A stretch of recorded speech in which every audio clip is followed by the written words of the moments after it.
माता पिता के कमल चरण में सादर श्रद्धारे करो। अखिल ब्रह्मांड नायक परात्पर परम ब्रह्म जगदाधार जगदीश्वर मर्यादा पुरुषोत्तम दशरथ नंदन भगवान श्री रामचंद्र जी, आदि शक्ति महाशक्ति महामाया भक्ति स्वरूपा जनक नंदिनी जानकी किशोरी श्री राम प्रिया,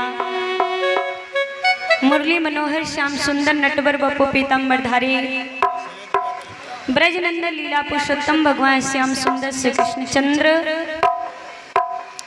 ब्रज सुंदरी अधिष्ठात्री देवी श्री राधिका रानी, गौरी शंकर सरस्वती गणपति अनंत बलवंत संत श्रोमणी श्री हनुमंतलाल जी महाराज के कमल चरण में साष्टांग नमन करते हुए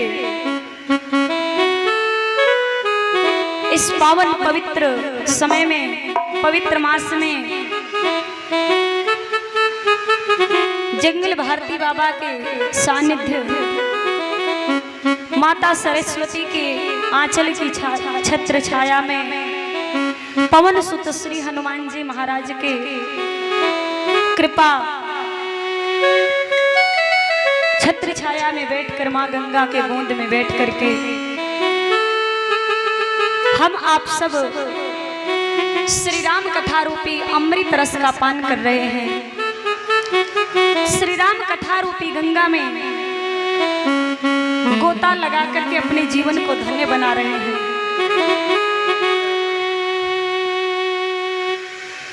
बड़े ही सौभाग्य की बात है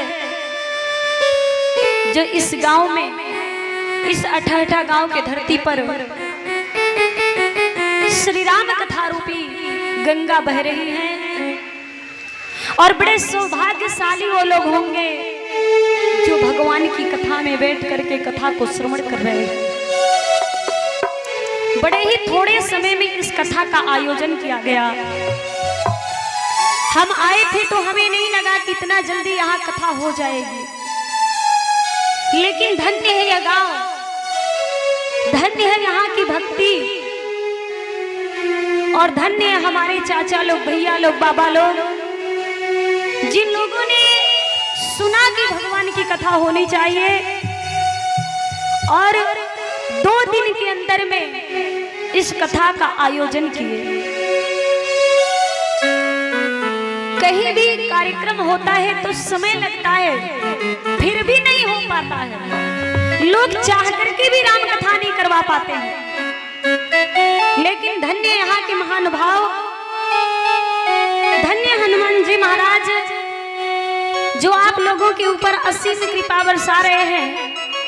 कहा गया कि यही सर आवत अति कठिनाई, कथा हो रहा है, बहुत बड़ी बात नहीं है, आप लोगों के प्रयास परिश्रम से हो रहा है, लेकिन इस कथा के पंडाल में आ करके बैठ जाना भी भगवान की असीम कृपा होगी। अगर आप लोग कथा के पंडाल में बैठी हैं तो विचार कीजिएगा कि राम जी की असीम कृपा है। अगर राम जी की कृपा नहीं होती तो घर में बैठ के कह लेती कि हम भी कथा सुनते, आवाज मेरे तक आ रही है, क्या करने जाए। क्योंकि ठाकुर जी कहते हैं कि सन्मुख होई अजीव मोहि जबहि, अजन्म कोटि अघ अनाशय तबहि। सन्मुख जब जीव जाते हैं, भक्त जब भगवान के सन्मुख जाते हैं तो जन्म जन्मांतर, कल्प कल्पांतर, युग युगांतर के पाप जल करके भस्म हो जाते हैं। भगवान के राम के पंडाल में बैठ करके कथा जो सुनते हैं, कथा के पंडाल में जो कथा श्रवण करते हैं, उनके जन्म जन्मांतर के पाप जल करके भस्म हो जाते हैं। और वही कथा के पंडाल में आता है जिस पे श्री ठाकुर जी की कृपा होती है। तुलसी बाबा ने लिखा कि यही सर आवत अति कठिनाई, इसी कहते हैं कि यही सर आवत अति कठिनाई, राम कृपा बिनु, जब तक भगवान राम की कृपा नहीं होगी तब तक भगवान की कथा में नहीं आएंगे। हो सकता है सर में दर्द हो जाए, बैठने की इच्छा न करे, पेट में दर्द हो जाए, बैठने की इच्छा न करे, कमर में दर्द हो जाए, बैठने की इच्छा न करे, पैर में दर्द हो जाए, चलने की इच्छा न करे, तो कहां से कथा में आएंगे। लेकिन प्रभु की कृपा है इन माताओं पे, आप लोगों पर, जो कथा में भी कथा के पंडाल में आए। बड़े धन्य कहा गया कि उस प्रेम को प्रेम कहे हम क्यों। लोग कहते हैं बड़ा प्रेम करते हैं अपने परिवार से, अपनी पत्नी से, अपने पुत्र से, कहते हैं कि उस प्रेम को प्रेम कहे हम क्यों। आज इस प्रेम में प्रेम मथाई न हो, उस मित्र को मित्र कहे हम क्यों। उस मित्र को मित्र कहे हम क्यों, जिस मित्र में मित्र व्यथा ही न हो। सुख में है तो हजारों मित्र मिलेंगे, याद रखिएगा।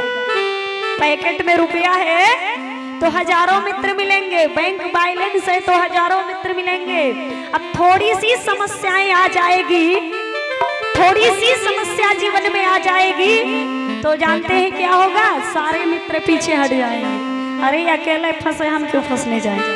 कहते हैं ऐसे मित्र को मित्र मत कहिए, ऐसे प्रेम को प्रेम मत कहिए। मित्र वही होते हैं जो बुरे संगत, बुरे समय में भी आपका साथ दे। प्रेम वही होता है जो दिखावा नहीं होता है, वक्त के अनुसार आपके जो साथ खड़ा है वही प्रेम है। कहते हैं कि उस प्रेम को प्रेम कहे हम क्यों, जिस प्रेम में प्रेम मथा ही न हो। उस मित्र को मित्र कहे हम क्यों, जिस मित्र में मित्र व्यथा ही न हो। कि उस धर्म को धर्म कहे हम क्यों, उस धर्म को धर्म कहे हम क्यों। जिस धर्म में धर्म प्रथा ही न हो। ऊपर से खूब अगरबत्ती लगा रहे, धूप लगा रहे हैं, और जब धर्म की ध्वजा को पकड़ने का समय आ जाए, अरे बाबू रे कौन जान देने जाएगा, मुझे ऐसे धर्म की जरूरत नहीं है। तो कहते हैं ऐसे धार्मिक बनने की आवश्यकता नहीं है। उस धर्म को धर्म कहे हम क्यों, जिस धर्म में धर्म प्रथा ही न हो। कि उस गाँव को गाँव कहे हम क्यों, उस गाँव को गाँव कहे हम क्यों। जिस गाँव में राम कथा ही न हो, जिस गाँव में राम कथा ही न हो। गाँव है, अगर उस गाँव में भगवान की कथा नहीं होती हो तो गाँव गाँव कहलाने का अधिकारी नहीं है क्या भैया। उससे अच्छा तो श्मशान है, वहां भी राम का नाम लिया जाता है। तो ये गाँव बड़ा धन्य हो गया। धन्य घरी सोई जब सतसंगा, वह क्षण धन्य हो जाता है, वो धरती धन्य हो जाती है, वो धरातल धन्य हो जाता है। एक छोटी सी बात मुझे याद आ गई। एक बार बाबा विश्वनाथ माता पार्वती को लेकर के जा रहे थे, रास्ता पकड़ करके जा रहे थे। एक गांव से गुजरे शंकर भगवान, वहां रुक करके उस धरती माता को प्रणाम किए। मैया पार्वती ने भोलेनाथ से निवेदन किया, प्रभु एक बात बताओ। शंकर भगवान ने पूछा क्या? बोली आप प्रणाम किसको कर रहे हैं? यहाँ ना तो कोई महात्मा, ना तो कोई ऋषि, ना तो कोई संत, और ना ही कोई मंदिर, फिर किसको प्रणाम कर रहे हैं? शंकर भगवान ने कहा देवी मैं इस धरती माता को प्रणाम कर रहा हूँ। मैया ने पूछा क्यों? तो बाबा विश्वनाथ ने कहा, भूत भावन भोलेनाथ ने कहा कि देवी इस धरती पर, इस गांव में आज से 1000 वर्ष पहले यहाँ राम कथा हुई थी। यह धरती इतनी पवित्र हो गई है, ये धरती माता इतनी पवित्र हो गई है कि मैं इस धरती माता को प्रणाम कर रहा हूँ। माता पार्वती भी नतमस्तक हुई और माता पार्वती भी धरती माता को प्रणाम किया। कहा गया कि उस गांव को गांव कहे हम क्यों, जिस गांव में राम कथा ही न हो। ये धन्य हो गया गांव जहां भगवान की अनवरत श्री कथा रूपी गंगा बह रही है। आइए मनवाड़ी को पवित्र करते हुए दो पल भगवान के नाम का संकीर्तन करें। फिर माँ सरस्वती, जंगल भारती बाबा श्री हनुमान जी महाराज, माँ शारदे, माँ गंगा के आशीर्वाद के अनुसार, गोविंद के आशीर्वाद के अनुसार कथा श्रवण कराने का प्रयास करूंगी। हस्ती को मिटा करके मस्ती में आनंद के साथ मीठी मीठी तालियों के साथ भगवान के नाम का संकीर्तन करेंगे। आप सभी लोगों से मेरा रिक्वेस्ट है, निवेदन है कि अगर ठाकुर जी हाथ दिए होंगे तो आगे आगे मैं बोलूंगी, पीछे पीछे आप सभी लोग कीर्तन करेंगे।